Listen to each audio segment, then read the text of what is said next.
આર્થિક રીતે પૈસા આવે ખરા, પણ કયા રસ્તે જતા રહે એને ખબર ના પડે, એમ વપરાઈ જતા હતા, રહેતા નહોતા એમ. એટલે આર્થિક પરિસ્થિતિ મારી બહુ નબળી હતી. હવે નોકરી રેગ્યુલર થાય છે, મારા મિસ્ટર વ્યવસ્થિત નોકરી જાય છે. પહેલાં નોકરી છૂટી જતી હતી એમની. થોડોક ટાઈમ નોકરી જાય 2 મહિના ને પછી નોકરી છોડી દે. 2-3 જગ્યા પર એવી રીતે નોકરી ચેન્જ કરી એમને, પણ સરળ વાસ્તુ કરાયા પછી એમને સ્થિર છે અને સારી છે.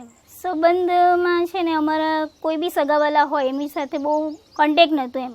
કોઈ ગમે એટલી મુસીબત પડે ને ઘરમાં તો એ કોઈ ફોન ના કરે, કોઈ જાતની મદદ નથી એમ, સિવાય કે મારા મમ્મી પપ્પા.